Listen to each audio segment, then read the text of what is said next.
The deep night was slowly but surely closing in on the city. It was dark outside because of the lack of light, but Sarah, a tall, dark-haired woman of 30, stood at the window anyway, cradling her baby in her arms, and trying to see any movement in the entryway.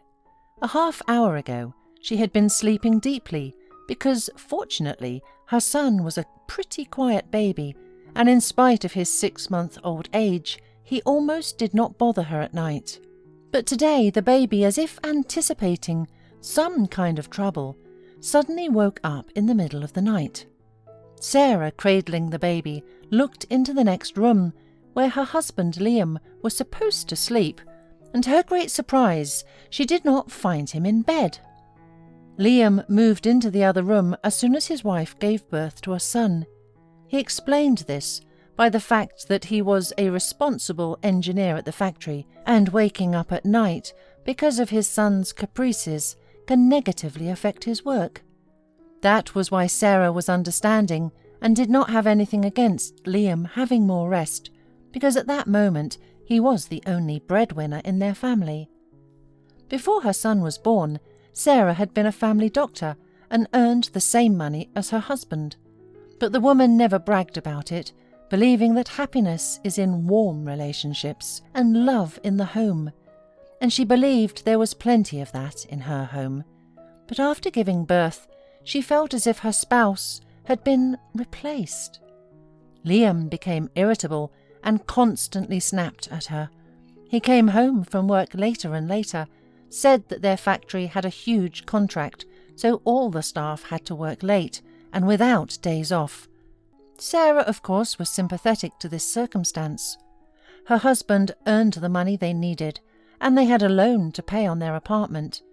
And it was a great apartment, 3 bedrooms, a terrace, an exclusive condo with a gym and a swimming pool.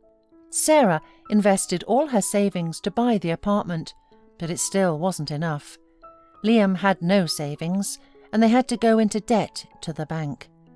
Of course, if Sarah had been working, it would have been easy to pay off the loan, but so far they had to count every penny. However, Sarah did not see any problem because it was already decided that as soon as her son started walking on his own, Sarah's mother, who had retired a long time ago, would take care of her grandson, so her daughter could go to work.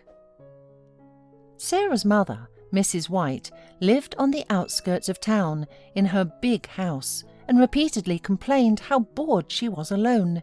Her children had grown up a long time ago and moved away, getting excellent educations and working mostly abroad.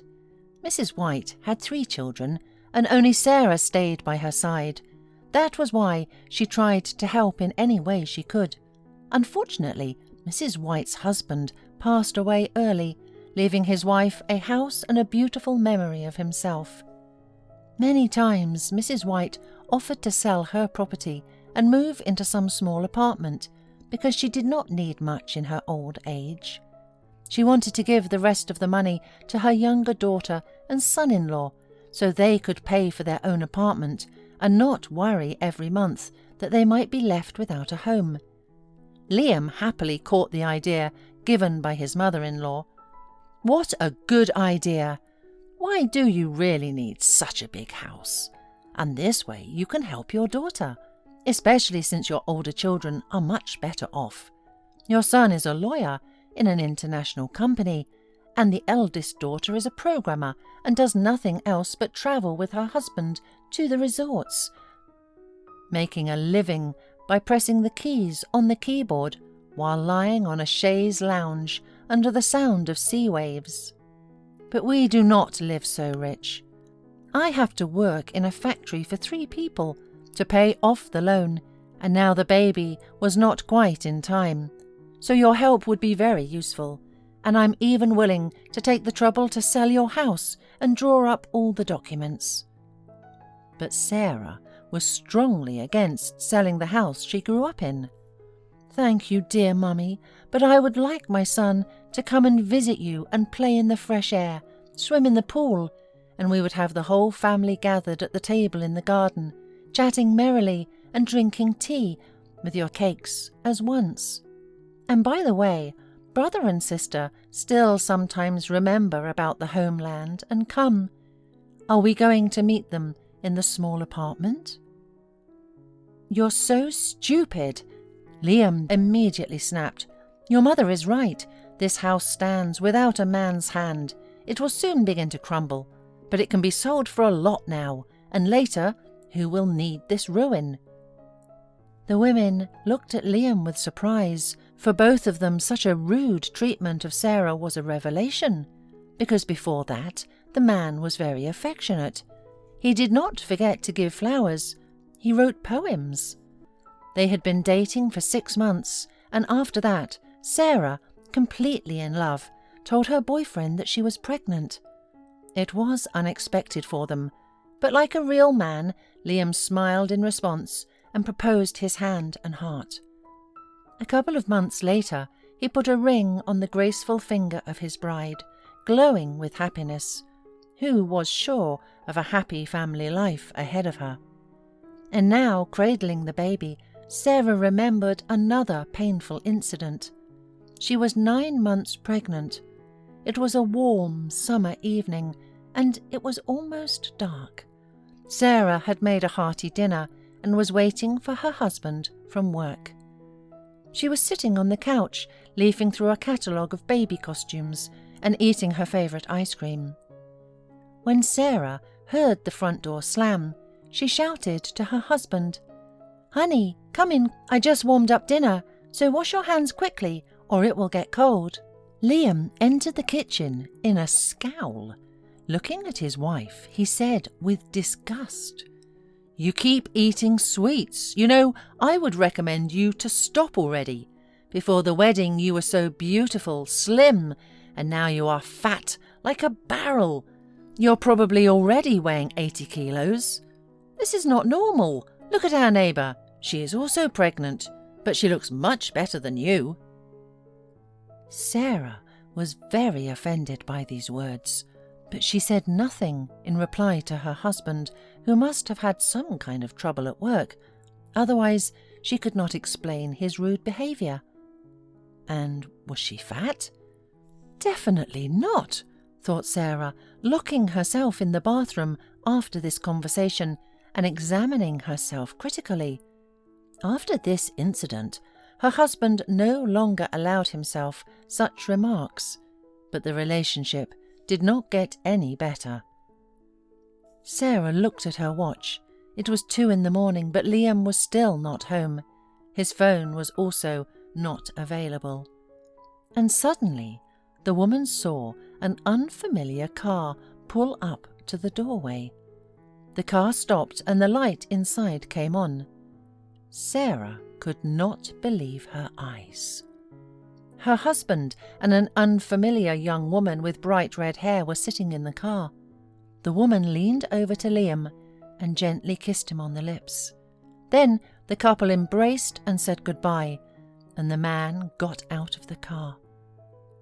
Tears came pouring out of Sarah's eyes, and her shoulders shook in a fit of sobs. In order not to wake her son, who had just fallen asleep, she carefully moved him to the crib and then went out into the hallway, waiting for her husband. A few minutes later, the key rattled in the lock, and Liam, shining and smelling of feminine perfume, entered the apartment. Seeing his wife on the threshold, he did not even change his face, realizing at once that she knew all about his adventures. "So that's what your job at night is all about? I thought that engineers do something else, and you seem to have taken a part-time job," said Sarah, who could barely see her husband from behind the flowing tears. But Liam did not feel the slightest sympathy for his wife. He was a real womanizer by nature, and had already regretted many times that he had shown nobility by marrying Sarah. He met her quite by chance in the theatre. His girlfriend didn't come, so he decided not to miss the opportunity and introduced himself to Sarah, who, just like him, was bored alone in the foyer of the theatre. And now, looking at her almost hatefully, Liam said, "You know, dear, I had to find another woman because of you. Have you looked at yourself in the mirror? You've become fat, and it's disgusting to go out with you. I'm sick of it all. The fact that I married you was my biggest mistake, which I regret very much. But Rose opened my eyes that you seduced me and got pregnant on purpose. Luckily, a real man always has a choice.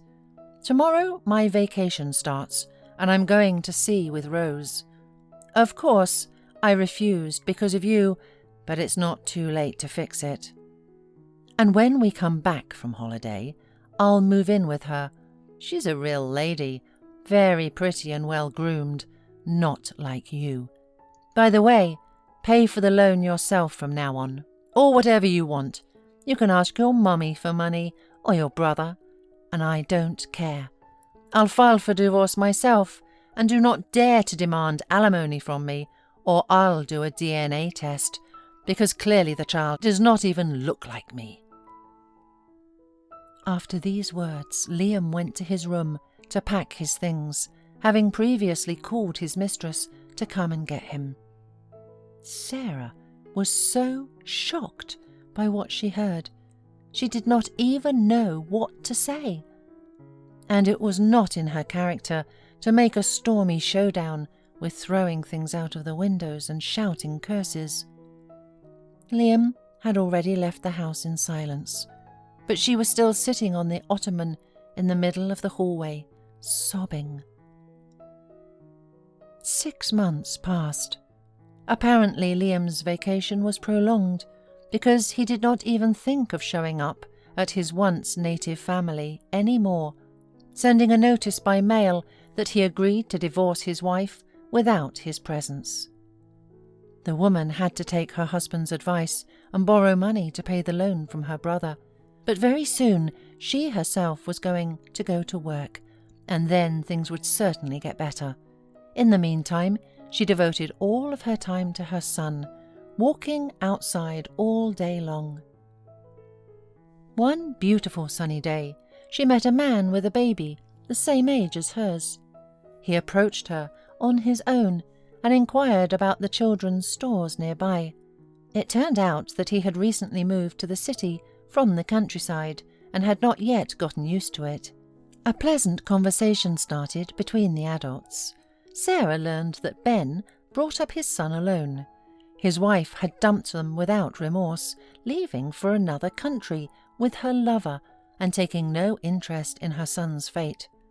Ben had worked as a car mechanic for many years and was going to open his own car repair shop later on.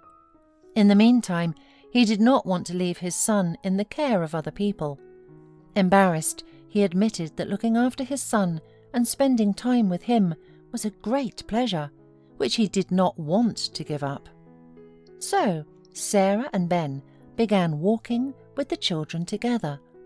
Perhaps a similar misfortune brought them closer to each other.